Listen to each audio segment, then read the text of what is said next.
Kür-Araz ovalığının qumlu düzündə yerləşən bu bölgə Qafqazın ən qədim şəhər mərkəzlərindən biri olub. Arxeoloji qazıntılar bu torpağın yaşını eramızdan əvvəl 7-ci əsrə qədər aparıb çıxardır. Burada şəhər salınanda dünyanın böyük dövlətləri hələ formalaşırdı. Bu diyarı kəşf eləməklə sadəcə bir şəhərin deyil, bütün bir sivilizasiyanın tarixinin izinə düşəcəyik.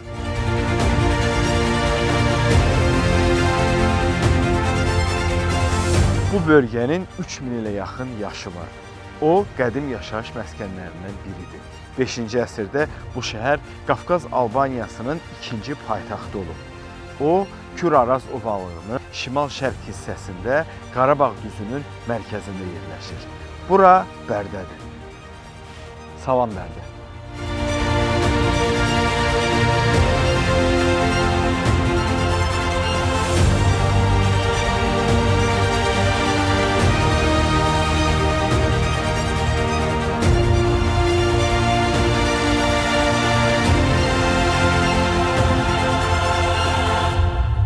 Bərdə rayon kimi 1930-cu ildə təşkil olunub. O, paytaxt Bakıdan 312 kilometr aralıda yerləşir.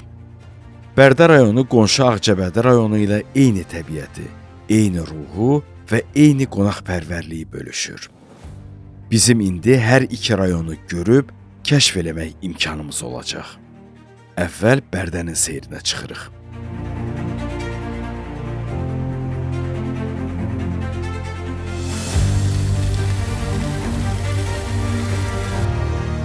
Bərdə şəhəri Azərbaycanın özünə məxsus gözəlliyə sahib şəhərlərindəndir. Burada şəhəri gözəlləşdirən çınar ağaclarının yaşı 300-500 il arasıdır. Şəhərin mərkəzində çoxlu sayda qədim abidələr, bişmiş kərpişdən inşa edilmiş məbədlər, gözəl heykəllər və müasir parklar var.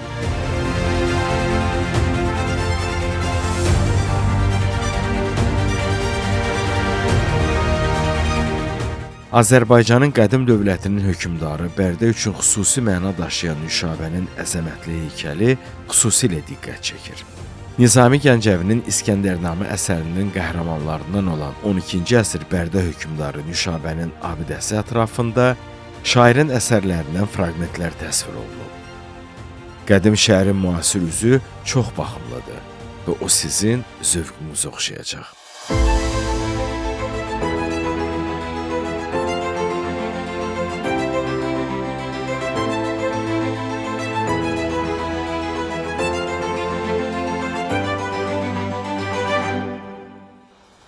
Orta əsrlərdə Bərdə həm mədəniyyət, həm sənətkarlıq, həm də iri ticarət mərkəzlərindən biri olub.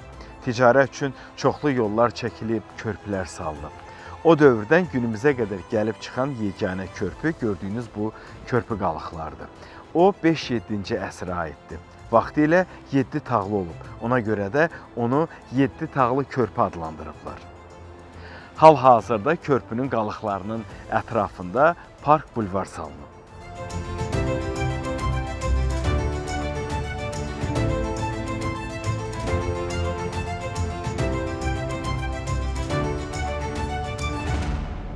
Tərtərçay üzərində yerləşən körpü Azərbaycanda qalıqları bu günümüzə qədər gəlib çatan nadir tarixi abidələrdəndir.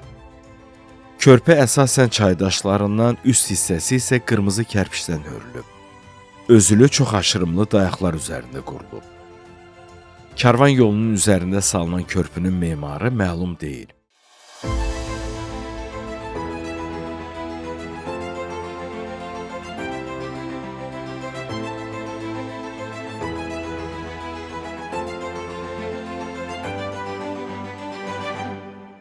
Bərdə şəhəri bəzi səbəblərdən yerini bir neçə dəfə dəyişib. Bunun bir səbəbi Tərtər çayının coşqun selləri, digər səbəbi isə xarici basqınlar olub. Bərdə indiki yerinə 12-13-cü əsrlərdən sonra gəlib. Bərdə bildiyimiz kimi qədim tarixə malikdir, 3000 ildən artıq yaşı var. Bərdə 5-ci əsrdə Albaniyanın paytaxtı olmuşdur. İndi isə gördüyünüz maket 7-9-cu əsrə aid maketdir. Bərdənin iki hissədən ibarət olduğu göstərilibdir. Bərdənin həmin dövrdə əhalisi 100 minə qədər, ərazisi isə 30 kvadrat kilometr olmuşdur. Əsas hissə Mərkəz Şəhəristan adlanıbdır. Mərkəzdə varlı təbəqə yaşayıb və önəmli binalar da həmin yerdə yerləşibdir. Tədqiqatçılar təsdiq eləyir ki, Bərdə təsadüfən böyük şəhər olmayıb. Şimaldan gələn ticarət karvanları, cənubdan gələn Sasani yürüşləri və qərbdən Albaniya torpaqları hamısı Bərdədə birləşirdi. Burada aparılan qazıntılar göstərir ki, şəhərin ən qədim yaşayış izləri 2600-2700 il əvvələ dayanır.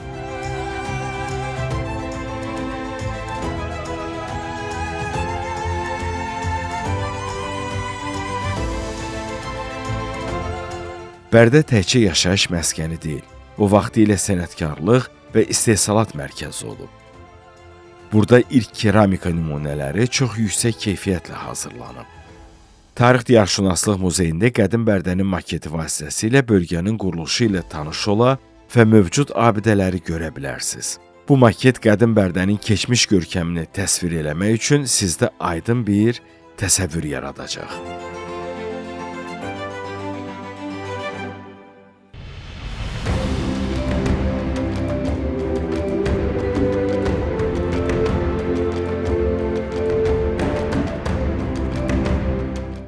Onuncu əsrdə Bərdə Qafqazın ticarət paytaxtlarından biri olub.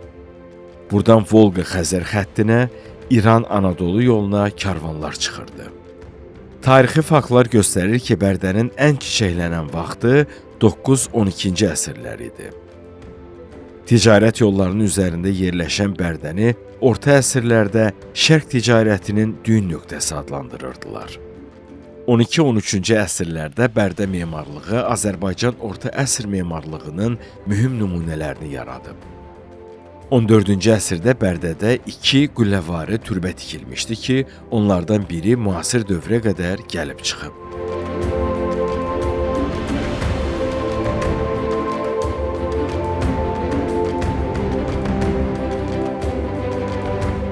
Gördüyünüz bu möhtəşəm və gözəl abidə 14-cü əsrin əvvəllərinə aiddir.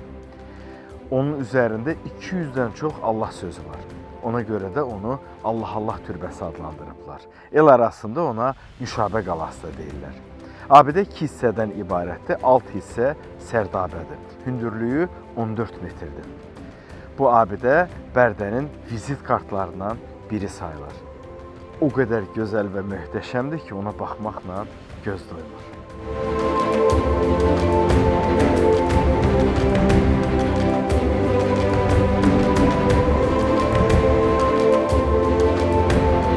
Elmi ədəbiyyatda 1322-ci il tarixli Bərdə türbəsi adı ilə daxil olan abidənin kitabəsində göstərilir ki, Bərdə qalasının memarı Əhməd İbn Əyyub Əl-Hafiz Naxçıvanidir. Abidə Naxçıvanda inşa edilən Qarabağlar türbəsinin oxşarıdır. Bərdə abidəsi Nizami Gəncəvinin İskəndərnamə əsərində də təsvir olunub. Abidə 4-6-cı əsrə aid edilən Topqala Müdafiə qalasının ərazisində yerləşir. Monqol yürüşləri zamanı abidə dağılsa da yenidən bərpa olunub.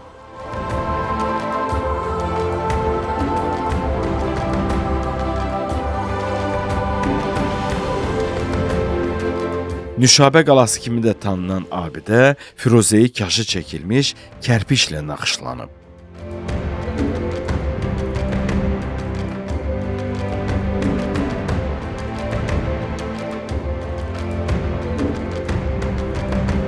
Bərdə türbəsi qülləvari türbələrə xas quruluşdadır. O, yeraltı və yerüstü hissədən ibarətdir. Türbənin yeraltı hissəsi xaçvari şəkildə olub, abidənin sərdabə hissəsini təşkil edir. Burada Elxanilər nəslinin nümayəndəsinin dəfn olunduğu ehtimal olunur.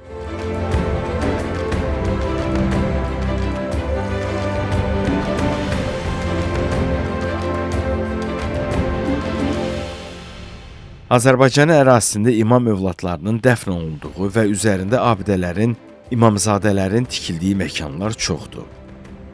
Belə abidələrdən biri də Bərdə şəhərindəki İmamzadə məscididir. Bu abidə müəyyən xüsusiyyətlərinə görə Azərbaycanda nadir məscid kompleksidir.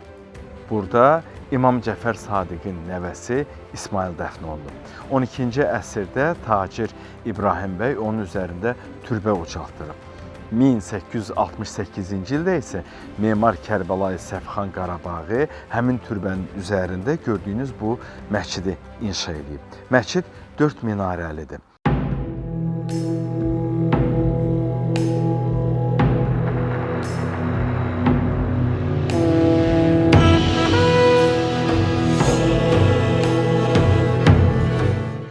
İmamzadə məscid vaxtilə qəbrin üzərində günbəzli abidə ucaltdıran tacir İbrahim adı ilə də tanınır. 1868-ci ildə İmamzadə türbəsinin üzərində Kərbəlayı Səfxan Qarabaği tərəfindən tikilən məscidin sifarişçisi məlum deyil. Məscid memarın 19-cu əsrin sonlarında tikdiyi Ağdam Cümə məscidi ilə oxşarlıq təşkil edir.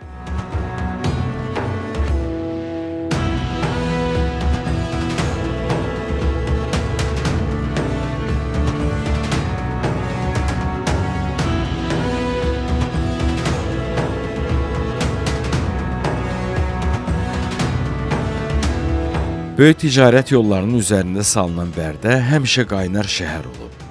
Əsrlər boyu yerini bir neçə dəfə dəyişsə də, şəhər olaraq tez qurulub və dirçəlib. Günümüzə kimi gəlib çıxan abidələr öz dövrünün ruhunu qoruyub saxlayıblar.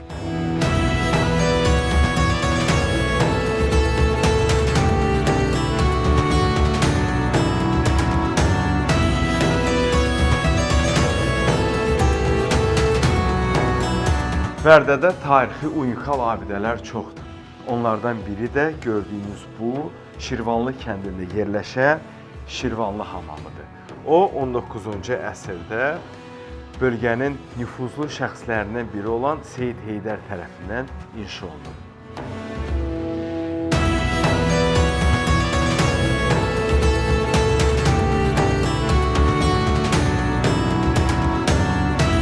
18-19-cu əsrlərdə inşa olunan hamam 20-ci əsrin 70-ci illərinə kimi fəaliyyət göstərib. Tikintisində keyfiyyətli inşaat materiallarından istifadə edildiyinə görə tarixi abidə bu günümüzə qədər gəlib çatıb.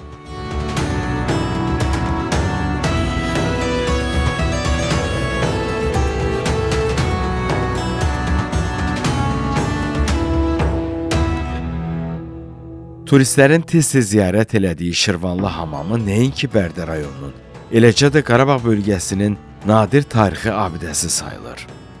Hamamın xidmətlərindən tək Şirvanlı kəndinin əhalisi deyil, qonşu kəndlərin sakinləri də istifadə edirdi. Hamam 20-ci əsrin 70-ci illərinə qədər fəaliyyət göstərib. Hal-hazırda isə o, turistlərin ən çox ziyarət elədiyi tarixi abidələrdən biridir.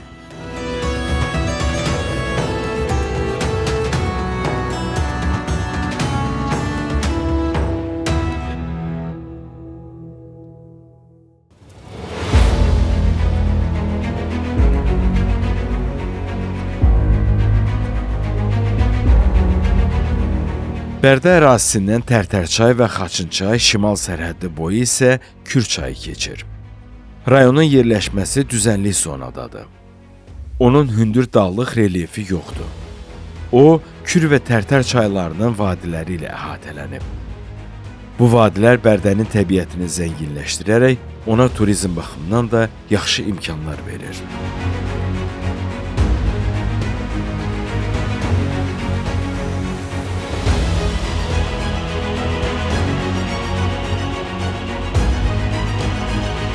Bərdənin zəngin tarixi ilə yanaşı özünə məxsus təbiət gözəllikləri var. Bura Bərdəni iki yerə ayıran Tərtər çayla Kür çayının qovuşan yeridir. Hər iki çay burada inanılmaz dərəcədə təbiət gözəllikləri yaradıblar. Gün batan vaxtı bura gəlsəz, Tərtərlə Kürün yaratdığı çox gözəl mənzərələrin şahidi olacaqsınız.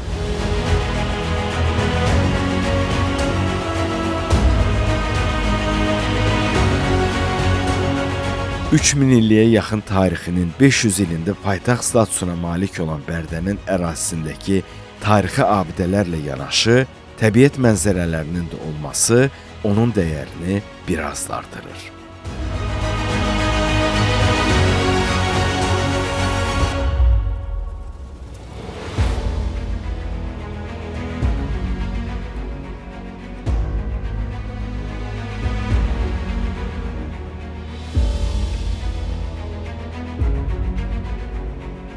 Bərdə mətbəxinin dadı və çoxçeşidli olması Azərbaycanda çox məşhurdur. Burada yeməyin dadına xüsusi önəm verirlər. İndi biz sizə Bərdə mətbəxinin bir nümunə təqdim edəcəyik. Aşpazımız isə Fərruxdur. Fərrux, salam. Salam, hoş gəlmisiniz. Bugün biz Bərdə qorması hazırlayacağıq. Kənd çolpası, quzu budu, mal ətinin can əti, xama yağı, kərə yağı, şabalıq, soğan, alça vuracaq, rəngli biber vuracaq. Zoğal turşusu vuracaq, hazırlayacaq bu günləri. Bu bizə Bərdə qormasını bişirmək üçün lazım olan ingredientlərdir. Elədir və nədən başlayırsınız birinci? Soğandan başlayacaq. Onda başlayaq.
Bərdə qorması artıq hazırdır. Dadını əminəm ki, dadlıdır, amma ətri indidən iştah gətirir. Onda deyim ki, bu qorma bölgədə sifariş olunan ən yaxşı yeməklərdən biri sayılır. İndi dadına baxacağıq.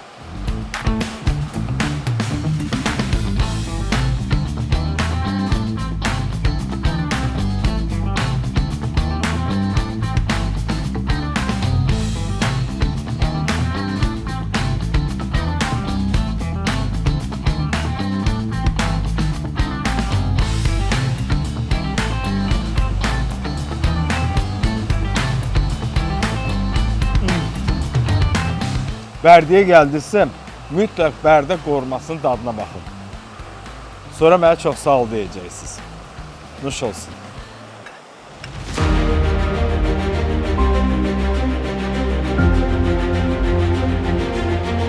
Bərdəni səyyahlar, yazarlar tarixin görüş yeri adlandırıblar.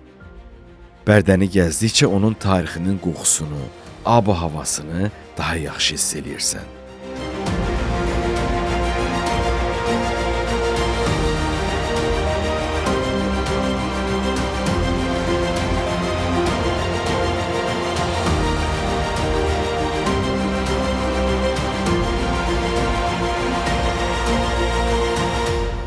Rəssam Bayram Əloğlunun yaratdığı təsviri incəsənətin bütün növlərini özündə əks elətdirən Qarabağ miniatür dəmir yol maketi Bərdənin sabahını təsvir eləyir.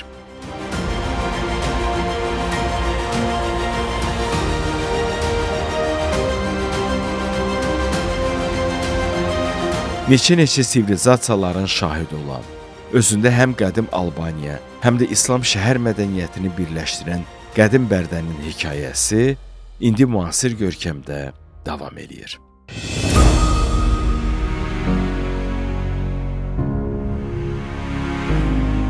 Yaxın Şərqin ən qədim yaşayış məskənlərindən və mədəniyyət mərkəzlərindən olan Bərdəni qismən də olsa kəşf eləyib, onunla eyni təbiəti və coğrafi ərazini bölüşən Ağcabədi rayonunu tanımaq üçün yola düşürük.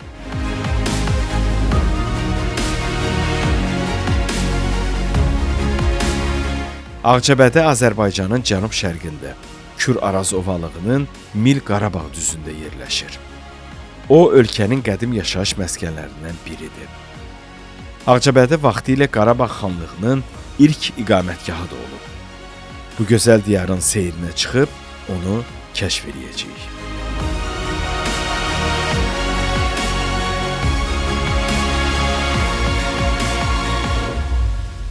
Onun adı tarixi mənbələrdə ilk dəfə qədim tayfaların yaşayış məskəni kimi 1593-cü ildə çəkilib. Azərbaycanın mərkəzi düzənliklərindən biri olan Ağcabədi rayonu tarix, təbiət və mədəniyyət baxımından ölkənin maraqlı bölgələrindən biridir. Bura həm qədim yaşayış yerlərinin beşiyi, həm də müasir kənd təsərrüfatının, eləcə də ekoturizmin mühüm mərkəzi sayılır.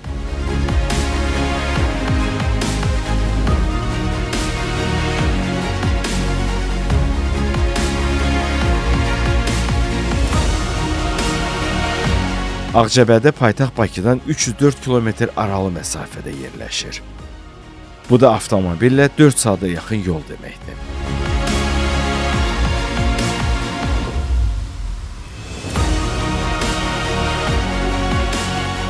...1930-cu ildə rayon kimi təşkil olunan Ağcabədi, Qarqar çayın hər iki sahilində, Mil və Qarabağ düzlərindədir. Burada aparılan arxeoloji tədqiqatlar minilliklər əvvəl bu ərazidə yaşayış olduğunu göstərir.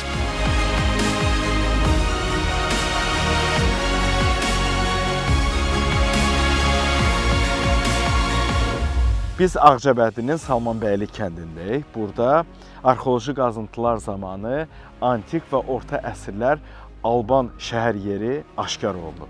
2008-2022-ci illərdə ekspedisiyanın rəhbəri Təvəkkül Əliyev olub. Təvəkkül müəllim indi buradadır. Biz onunla bu barədə danışacağıq. Təvəkkül müəllim, bir də salam. Salam. Qalatəpə şəhər yeri nə vaxt aşkarlanıb və onun ərazisi nə qədərdir? Bu barədə istəyirəm danışasınız zəhmət olmasa. Hazırda biz Qalatəpə şəhər yerindəyik. Bu abidə haqqında 19-cu əsrin sonlarından məlumat var. İlk dəfə burada 1897-ci ildə Şuşa Real Məktəbinin Alman dili müəllimi Emil Resler kəşfiyyat xarakterli bir qazıntı aparmışdı. Həmin materiallar da Almaniyada, Sankt-Peterburgda o zaman hesabat şəklində dərc olunmuşdur. Sonra bir 30 ilə qədər fasilə verildi. 20-30-cu illərdə 20-ci əsrin akademik Meşşaninovdur, Ələkbərovdur, Cəfərzadədir və başqa alimlər bu əraziyə cəlb olundular, gəldilər, maraqlandılar bu abidə haqqında. Bu abidə Öyrənqaladır, yoxsa orta əsr mənbələrində adı çəkilən Yunan şəhərinin qalığıdır. Və sonradan Öyrənqala olması haqqında dəqiq, səhih məlumat əldə olunandan sonra bu şəhər yerinin ehtimal elədilər ki, Yunan şəhərinin qalıqları ola bilər. Bu, indiki Yunanla əlaqəsi yoxdur bunun, sadəcə olaraq. Yunan adında orta əsrlərdə bir şəhərimiz olubdur. Yunan şəhəri Bərdə ilə Beyləqanın tən ortasında yerləşir. Bax, o da təxmini olaraq hesab edirdik ki, bax, bu əraziyə düşür. 26 hektarlıq ərazini əhatə edən Qalatəpə şəhər yerinin 2100 yaşı olduğu ehtimal olunur. Burada eramızdan əvvəl 1-ci əsrdən etibarən 1300 il ardıcıl həyat olub. Sonradan Monqolların yürüyüşü zamanı şəhər məhv edilib.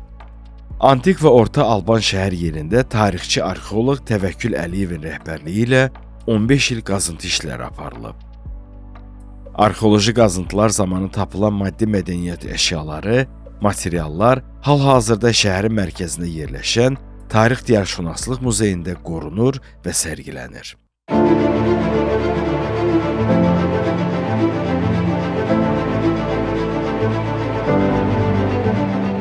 ...1980-ci ildə yaradılan muzey bölgənin keçmişini sistemli şəkildə nümayiş elətdirən əsas məkandır.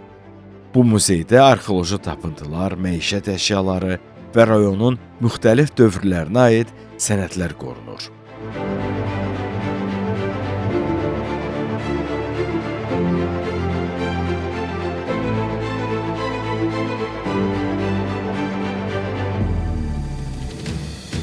Ağcabəddə yerləşən Həmidə xanım Cavanşirin ev muzeyi isə Qarabağ xanımının həyatını, maarifçilik və xeyriyyəçilik fəaliyyətini təqdim edir. Həmidə xanım Kəhrizli kəndində öz vəsaiti ilə həyətyanı sahəsində ilk qızlar məktəbi açıb. Bura Həmidə xanım Cavanşirin ev muzeyidir. O, Qarabağ xanı Pənahəli xanın nəticəsi Əhməd bəy Cavanşirin qızı idi. Həmidə xanım dövrünün ilk xeyriyyəçi və maarifçi qadınlarından olub. Deyilənə görə atasının vəsiyyəti ilə öz həyətlərində 30 nəfərlik məktəb inşa elətdirib. Həmin məktəbdə həm Həmidə xanım, həm də onun həyat yoldaşı Azərbaycanın məşhur yazarı Cəlil Məmmədquluzadə dərs deyib.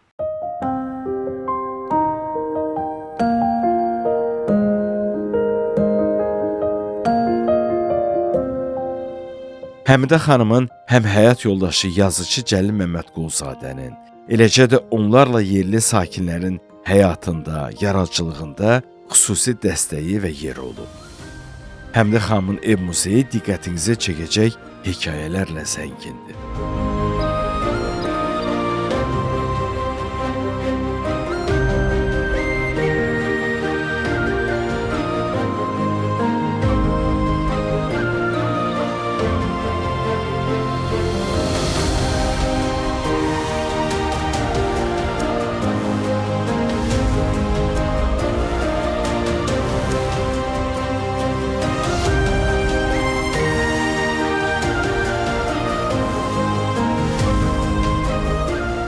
Ağcabədi rayonu atçılıq ənənəsi ilə də seçilir.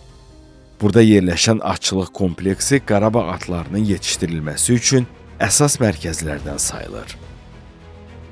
Bu atlar uzun illər Şuşada Cıdır düzündə yarışlarda iştirak eləyərək at-san qazanıblar.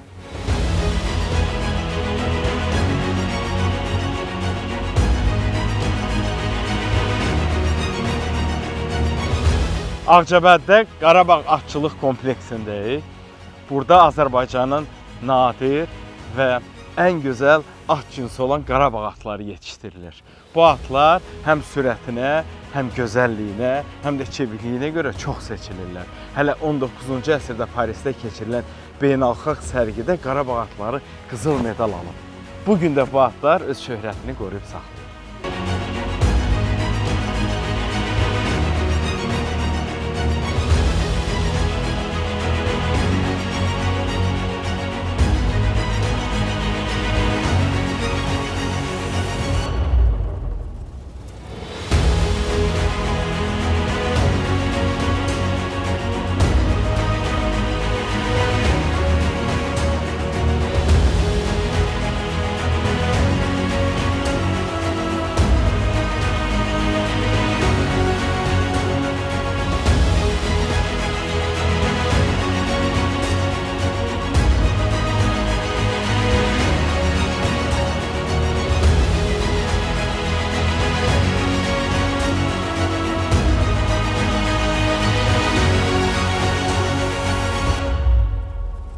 Qarabağ atı bu bölgənin simvolik dəyəridir.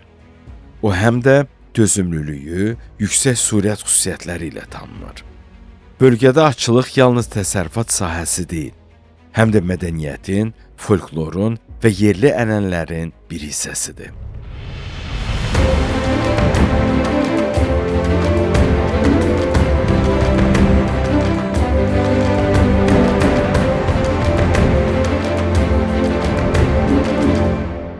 Azərbaycanın ən iri və önəmli kənd təsərrüfatı rayonu Ağcabəddə pambıqçılıq da xüsusi yer tutur. O, bu ənənəsinə görə seçilən rayonlardan biridir. Ağ pambıq tarlalarını seyr eləmək, mövsümündə yığım prosesini izləmək də marağınıza səbəb ola bilər.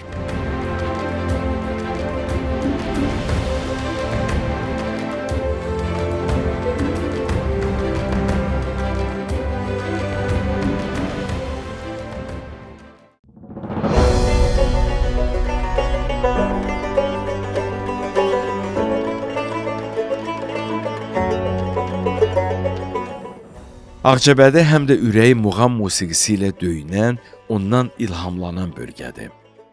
Muğam mərkəzi, Muğam parkı bu sənətə olan sevgidən yaranıb. Mərkəzin qarşısında Üzeyir Hacıbəylinin büstü və onun ən məşhur musiqi əsərlərini simvolizə edən dekorativ kompozisiya yerləşdirilib.